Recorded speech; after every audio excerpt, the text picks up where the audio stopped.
Pagka natikman nyo yung wonton, karamihan po na sinasabi nila, iba raw po yung lasa eh. Yung noodles, tsaka yung sabaw, kakaiba daw po yung kombinasyon ng tatlo. Tapos, tamang-tama raw po rin sa pare sauce na nilagay namin. So, yung tamis, yung alat, tsaka yung linamnam po, nalalasahan daw po talaga nila. Gustong-gusto rin nila. Kaya, yun po yung binabalik-balikan nila pag kinakain po nila yung beef wonton noodles natin, tsaka yung iba po nating noodles na putahe. Yung noodles daw po, bihira silang makatikim ng ganong noodles. Yung manipis po, pero masarap po at malambot. Unlike po doon sa karaniwang noodles na nakikita po natin, kakaiba daw po yung noodles na meron po yung sa atin. Kaya yun po, nagugustuhan po nila. Bali po yung beef po, pinakukuluan po namin ng 4 na oras hanggang 5. Karamihan po ng bumabalik po tsaka ng mga pumupunta pag kumakain po, yun, nakakataba sa puso. Sinasabi po nila na masarap naman daw po, tsaka sulit daw po yung pagka kumakain sila rito. Sa halaga pong 75 pesos, makakatikim na po kayo ng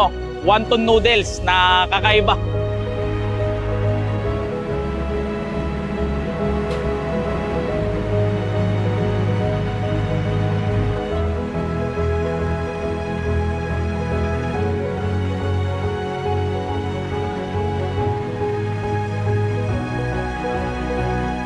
Marami na po talagang nagtitinda ng beef wonton, yung mga usual na Chinese beef wonton po. Ang kakaiba lang siguro po sa amin, yung parang kami lang yung merong ganon. Kagaya rin po nung sinasabi ng iba, yun nga yung pares po na sarsa. Nilalagyan po namin ng pares sarsa para po sumarap po yung sabaw. Bukod po sa malasa't malinamnam na yung sabaw, nakakatulong sa lasa po yung sarsa pares po na nilalagay natin sa sabaw. Nakakatulong po siya kasi may dagdag tamis, tsaka po may dagdag alat. Tsaka po yung sa sabaw po kasi, pinakulo ang buto po. Nagpakulo kami ng mga buto-buto. Tapos, yun po talaga yung naka-steady ron. Yun yung kinukuhanan namin ng katas po para sa sabaw. Pag umorder po kayo, yung noodles po, before pa lang po, inahanda na namin para po pag umorder kayo, tsaka po uli namin niluluto para mabilis lang po. Iinitin po uli namin, may initan po kami. Tapos po ilalagay namin sa bowl. Tapos meron na rin po kaming steamer. Naka-steam na rin po yung wonton natin, tsaka po yung po natin yung karne. Para po mapanatiling malambot yung karne, tsaka yung wonton po. Yun, idadagdag po ron. Tapos po pagka nalagyan na po ng wonton, tsaka po ng beef, dadagdagan din po natin ng ng Pechay Baguio. May kasama po siyang Pechay Baguio. Tapos lalagyan po natin ng sarsa ng pares. Pag nilagyan po ng sarsa ng pares, tsaka po namin sasabawan. Tapos po, pag nalagyan na po nun, lalagyan naman po namin ng sesame oil po. Pangsipa ng lasa.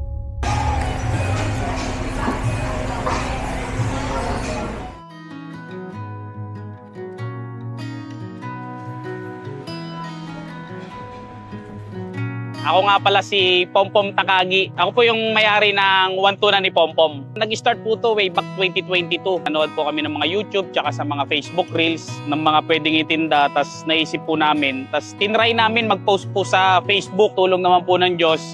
Yung mga bumibili, nagustuhan po. Tapos paulit-ulit na bumili. Sa dami ng bumibili, nag-isip po ako na bakit hindi ko po kuhanan ng magandang pwesto po. Kaya po nagsimula po yung wontonan ni Pompom.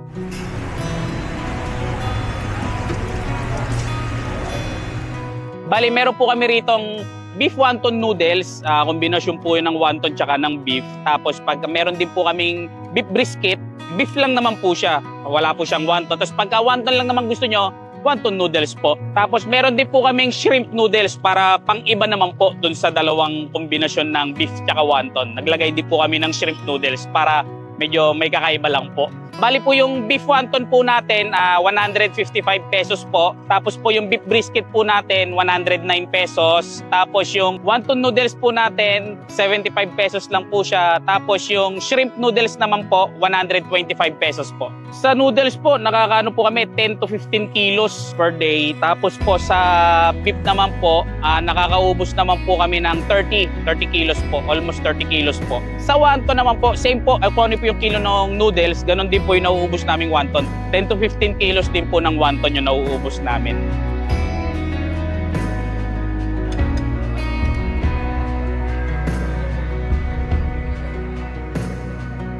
Okay po yung ganitong negosyo kasi marangal tsaka masaya na nakakapagod. Yung marami akong nakakasalamuhang iba-ibang tao na minsan hindi ko po kakilala, galing sa ibang lugar. Tapos kakalabitin ka, yung natutuwa sila na nag-e-express sila ng saya nila na nakakain daw po sila, sulit daw po yung pagkakain nila. Hindi lang po sa buhay ko, siguro po sa mga kasamahan ko rin po, yung naitulong kasi marami po akong kasama rito. Yung mga kasama ko magluto, yung mga kasama ko mag-serve. Ilan po sila, nasa 10 mahigit dito sa branch na to. Tapos sa isang branch po namin, meron din pong mga 10 rin po. Sa awa tulong naman po ng Diyos, lahat po yun. May mga pamilya, ganun. Nakakaraos naman po kami sa araw-araw po na nagdadaan. Sa tulong po ng mga nagbablog sa amin, pinapakilala po kami sa lahat po. Oo, sa Facebook, nakikilala po kami. Maraming salamat po sa inyo. Sana po, huwag kayong magsawa sumuporta sa mga kagaya namin maliliit na nagnenegosyo.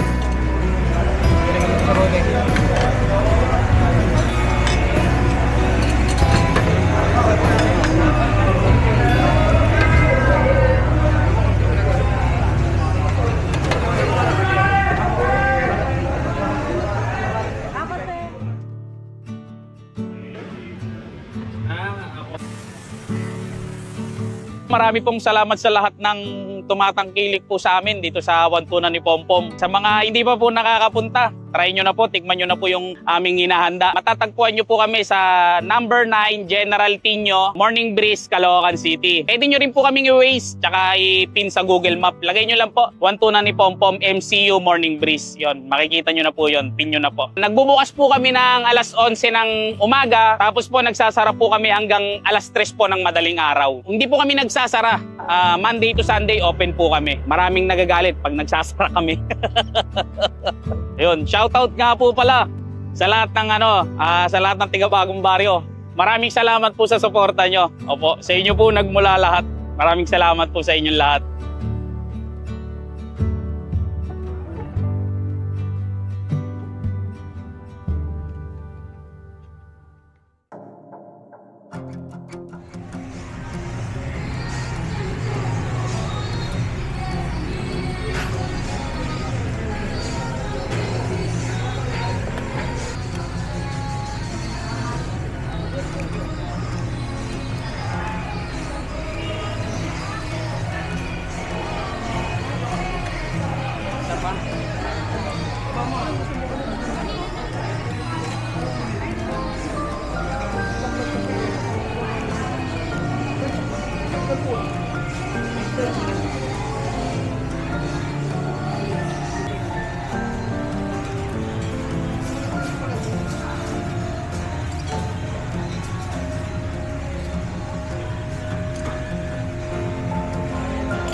Bayad na yan.